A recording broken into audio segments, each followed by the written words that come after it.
Imagine, you're a 23-year-old woman, full of dreams, with a new boyfriend who makes you laugh out loud. You post an innocent picture on Instagram, like, happy life, check, and you peacefully fall asleep at your mom's. And bam, a hammer smashes your window, a shadow appears, and in less than 3 minutes, everything changes. Not a Hollywood horror movie, no.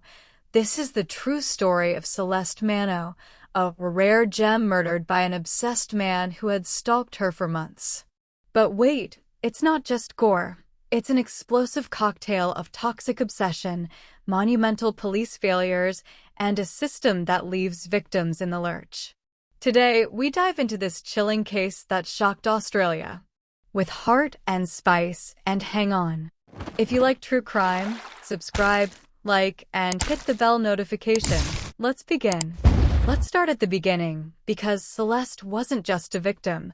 She was a force of nature, a girl who lit up everything in her path. Born on November 22, 1996, in Catania, Sicily, Italy, Celeste Manno was born into a warm-hearted Italian-Australian family. Her parents, Aggie Di Mauro and Tony Manno, proud immigrants, soon decided to return to Australia, the land of opportunity, as they say. They headed to Whittlesea, Victoria, a working-class suburb north of Melbourne, where the family settled for good. Celeste grew up surrounded by love. She was the firstborn, the little princess who made everyone melt. From her earliest years, Celeste was a tornado of joy. She showed love from the cradle, her mother Aggie recounted in a moving interview with ABC News. Playful, laughing, always cuddling her stuffed animals or imitating her nana's Italian accents on the phone. At 4.5, boom, her little brother Alessandro arrives, and Celeste takes on the role of big sister like a pro. She adored him, read him stories every night, remembers Tony, the discreet father, a construction worker who worked hard to support them.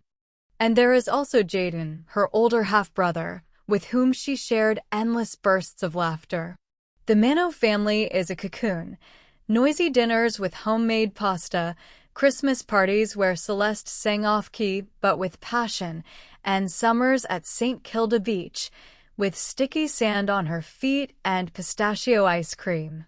At school, Lawler Secondary College, Celeste is the star. A cheerleader on the team, she motivates her friends with pom-poms and shouts of encouragement. She excels at sports, loves dancing, and volunteers for an association helping young people in difficulty. She had this gift, listening without judging and making the saddest smile, a friend said in a testimony at the trial. Academically, she was a hard worker. She graduated with honors and went to RMIT University to study criminology and psychology. Why this choice? Because Celeste wanted to repair the world. She dreamed of helping victims, of working in the justice system so that no one would suffer like the people she saw on the news, Aggie explained. At 23, she already had a degree and was working as an operator and team leader at Serco, a Centrelink call center, not her dream job, but she handled it with class, calming angry customers with a smile over the phone. Love life? In 2020, she met Chris Ridsdale, a sweet guy, and it was love at first sight. She was so happy, she was beaming, Chris said in his heartbreaking testimony in court. Their first photo together, posted on Instagram on November 15, 2020, a hug in a park, captioned, "Happy moments." Tragic irony, it's this post that triggers the horror.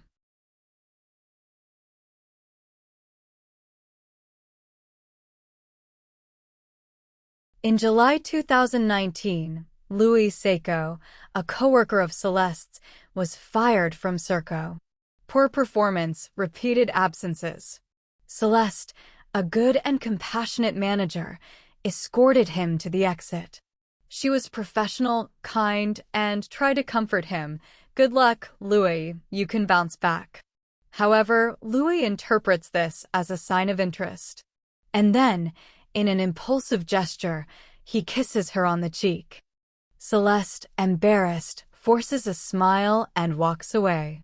And that evening, she even talks to her mother about it. After that, she moves on. For her, it's over. Except that for Luay, it's the beginning of a romantic film in her head.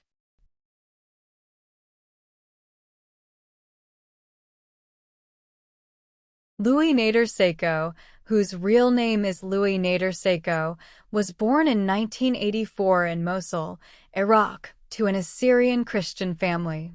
Luay's life changed dramatically at the age of 8. The family, haunted by conflict, ended up in a Turkish refugee camp in 1992.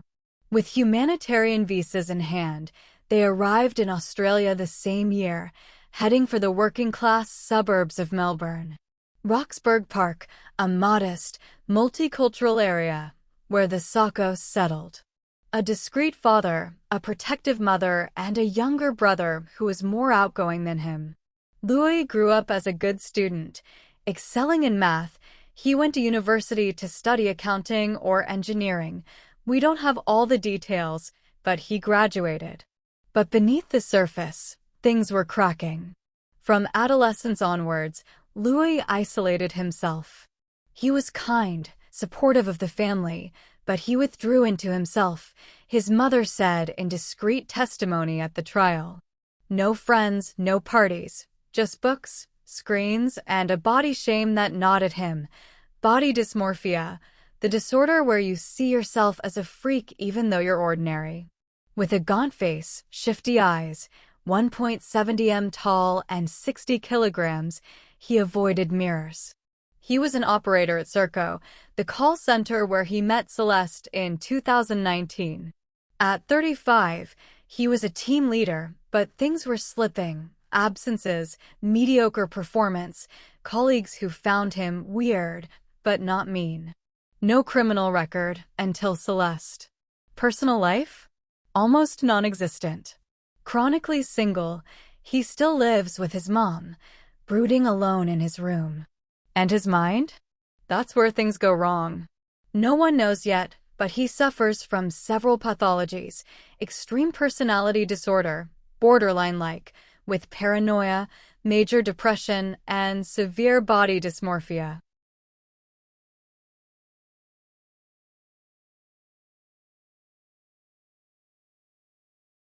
A few days after being fired from Serco, Sako began following Celeste on Instagram, an app that would prove essential in this case. From the start, he sent her intense messages. After leaving you, he wrote, "My productivity and personal life have been affected. This obsession with you, this crush, is an addictive and destructive feeling that interferes with my ability to concentrate, interact with others, and go about my daily life." For Celeste, these messages were awkward given their age difference. She was 23 and he was 39, but also because she had recently been in a relationship. She replied, "Hi Luay, those are really kind words, and I appreciate you telling me all this.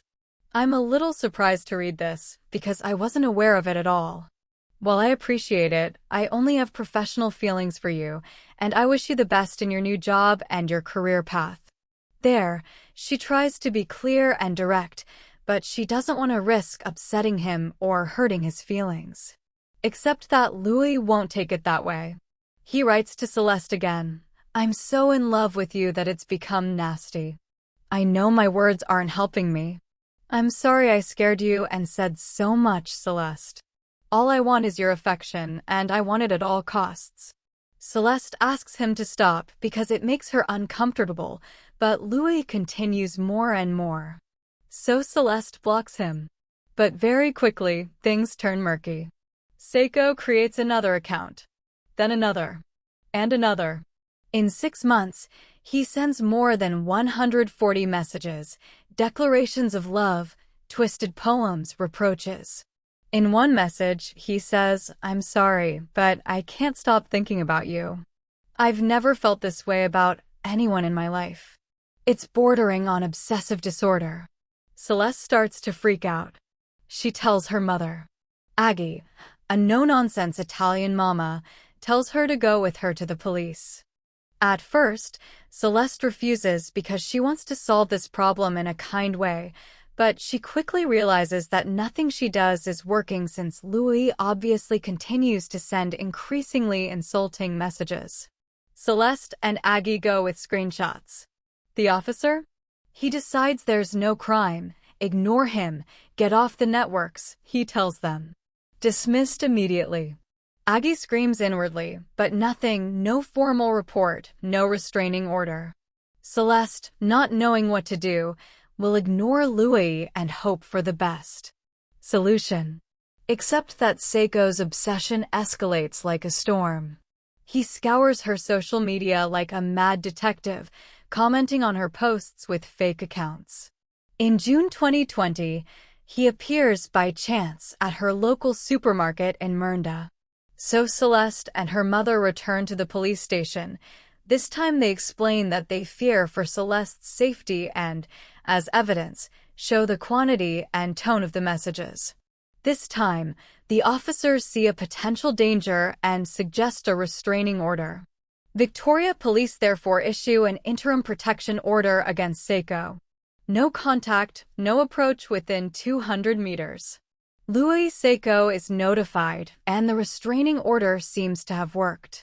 The following month, Celeste neither sees nor hears from Luay. She resumes her life and now sees herself as free. Then in July 2020, barely a month after the restraining order was issued, Luay is seen hovering around Celeste's car, which is parked in the parking lot of her workplace. The court, as well as the police, are notified. Luay is arrested for violating the restraining order.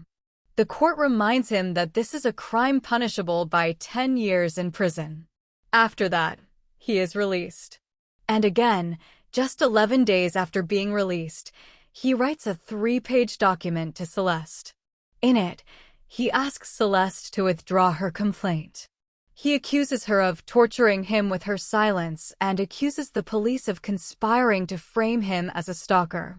Celeste, who is very panicked, refuses to read it and goes to send it directly to the officer in charge of his case.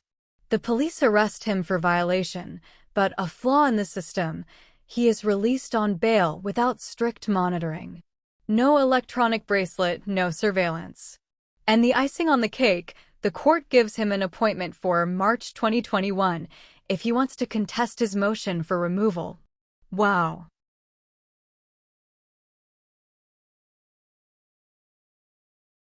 Months pass, the messages stop, but the shadow looms. Luay is still at large. Celeste, exhausted, tries to resume a normal life.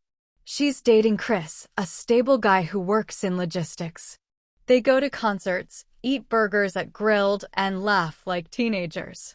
She posts an innocent photo on Instagram on November 15, 2020, her embracing Chris, her new boyfriend, captioned, "Happy moments."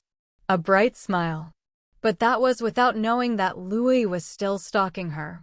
In Luay Sako's mind, this post is the final straw, ultimate rejection, explosive jealousy. That day, he makes up his mind. He uses Instagram and Google Earth to locate the house where Celeste lives. He matches the locations in Celeste's posts. He goes there to confirm. Even more terrifying, he drives past the house at least 3 times to scout the area and searches for house plans online to find out exactly how the house is made inside. 3 a.m., November 16, 2020. Roxburgh Park is silent, the streets bathed in the glow of streetlights. Luay Sako, 36, leaves his house, wearing a black hoodie. In his bag, a hammer and a kitchen knife. He gets into his Toyota, drives 30 kilometers to Mernda.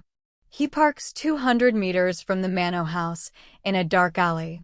With cold determination, he climbs the garden fence at 3:38 a.m., despite his slight build.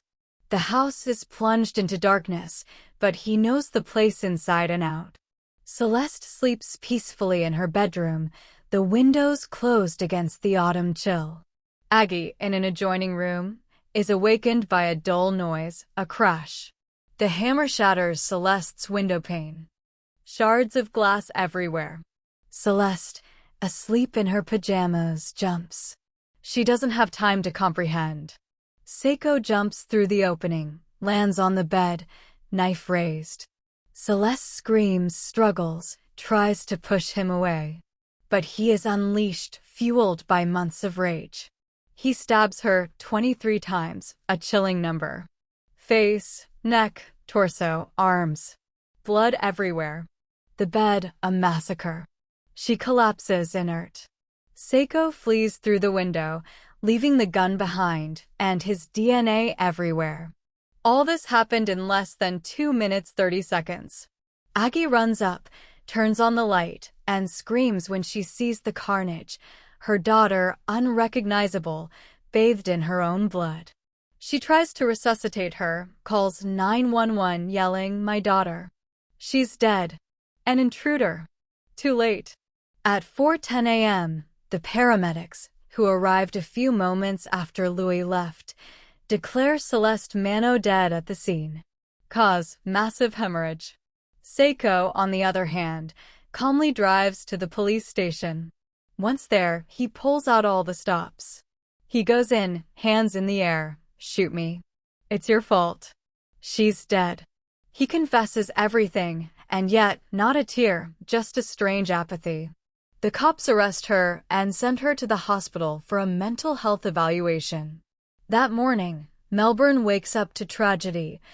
A young woman killed in her home by a stalker she had reported months earlier. The investigation is a slam dunk for the police, for once. Sako's DNA everywhere, archived messages, murder weapon, witness statements. However, the justice system's work was very long. For 3 years, Luay did everything he could to delay his trial. 2023, Supreme Court of Victoria. The trial is a media circus. Sako pleads not guilty, claiming mental alteration, paranoid schizophrenia, according to his lawyer. Luay tells the psychiatrist that he is under the control of a mysterious demon with sharp teeth named Ika. He claims that this Ika was sitting next to him in the car the night of the murder and convinced him to end it all. But the experts contradict him. He knew what he was doing. Psychiatrist Rajan Darji debunks. He feigned psychosis. He planned every step, the purchase of the knife, the location, the time of the crime. The evidence piles up, Google searches, handwritten notes, even a drawing of the Manno house. The prosecutor is relentless. It was a premeditated, savage murder, motivated by rejection and jealousy. He took advantage of her sleep to gain total advantage. After this first attempt, Sako partially confesses, but denies 21 stab wounds. He disputes the number of stab wounds. According to him, he only stabbed Celeste twice, and the other wounds may have been the broken glass from the window. The medical examiner will demonstrate that Luay Sako was lying by proving that no glass fragments were found in Celeste's wounds. In May 2023, after all these attempts, he finally pleads guilty. But even then, he finds a way to torture Celeste's family a little more. The day before the trial, Luay fires his lawyer and decides to defend himself. He himself takes the liberty of questioning the forensic expert about the various injuries he inflicted on Celeste. And there, the Manno family is forced to listen to their daughter's murderer discuss the details of his crime. Aggie, on the stand, stares at Sako. "You're a beast. You're an evil, repulsive, demonic." Alessandro, 19, trembles. "You stole my sister, my best friend." Chris Ridsdale, devastated, recounts their last date. "We were talking about going to Sydney for Christmas. She was so happy." The room weeps. Sako, however, remains unmoved, his eyes lowered. On May 25, 2023, Judge Jane Dixon finally delivered her verdict. Appalling crime, devastating impact. But his mental illness reduces his moral culpability. He was found guilty and sentenced, 36 years in prison, including 30 years of mandatory parole, with possible parole in 2050. No life sentence. The family exploded. Aggie outside yelled at the cameras, 36 years? For 23 stab wounds? That's an insult. The system failed Celeste twice, once by ignoring his complaints, and now by giving his murderer hope of freedom. Alessandro launched a petition, Justice for Celeste, which garnered 50,000 signatures in a month.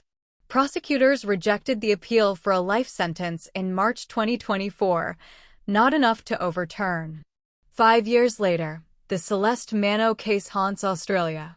Chilling statistics: 1 in 10 women experience stalking, 1 in 5 results in physical violence, sometimes fatal. Aggie and Alessandro are campaigning, vigils at Celeste's grave, demonstrations in Parliament for automatic life sentences for murderous stalkers. Sako, 41 in 2025, is rotting in prison, but the knowledge that he could be free in 2050, at 69, terrifies the family. He'll stalk again if we release him. The Justice for Celeste petition, which has collected thousands of signatures, has led the Victorian government to promise reforms to anti-stalking laws, minimum sentences, and more in 2024. However, little has happened until 2025. This story isn't just a murder. It's a cry against a broken system. If you're being stalked, call the police. Rest in peace, Celeste. Your light lives on in your family's struggle.